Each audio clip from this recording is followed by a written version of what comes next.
It's just almost like a perfect movie. Definitely an essential.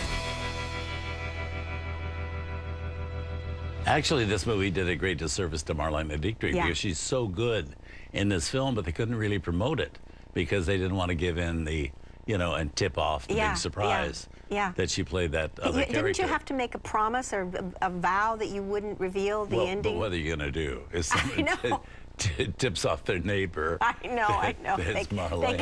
They come and arrest you. Yes, exactly. But yes, I had read that she had sort of gotten slighted in the reviews as well because they had asked the reviewers not to reveal, so they couldn't praise her work in it, and ultimately she felt that had interfered with her maybe getting a nomination even, and perhaps it did. I know that she was one of the people that kind of helped push this movie to be made and for Billy Wilder to do it. And I think they originally were offering it to Ava Gardner, but Billy Wilder had a deep affection for his fellow German, Marlene, and they had worked together wonderfully in A Foreign Affair with Jean Arthur, if you remember that. Yes, I do. And so he wanted Marlene, and I thought she was just superb in it. She is. I also read that Billy Wilder had said about Charles Laughton that the day that all of the actors had left and they were now turning the camera around to look at the jury and to shoot the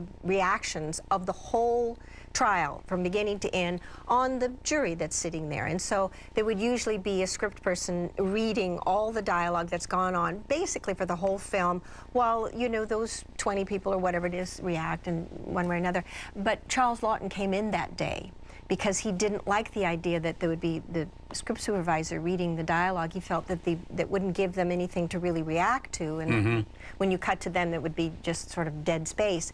And so he came in and acted out all the parts, every one of them. And Billy Wilder said it was the most impressive piece of work that he had ever seen in his life, that everyone just sat there stunned of the performance that they were watching off camera. So and not being recorded. Not ever being recorded. Wow. It was simply so that the jury could react, and they did, to this extraordinary actor. That's an actor for you. Yeah, it is.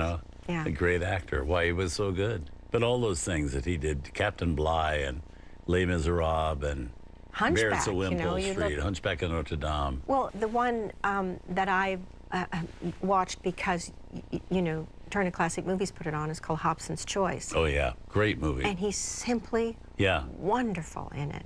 Highly recommended to anybody who hasn't seen it. Highly recommended. Next Essentials, it has to go on that list. Well, moving on, stay with us. Here's a preview of what we have coming up on a special late-night edition of The Essentials. Clues, 1971. Jane Fonda brings a kind of raw sexuality to the screen that I'd never seen before. This is definitely Jane Fonda's movie, but there are wonderful people in it, like Donald Sutherland and Roy Scheider. The director, Alan Pakula, set up this world for the actors to deliver performances like that. You're pulled into this movie under the guise that it's a murder mystery, but it turns out to be so much more than that. From 1971, Clute. That's coming up on a special late-night edition of The Essentials. You can find out more at tcm.com/essentials. Thanks for joining us for The Essentials.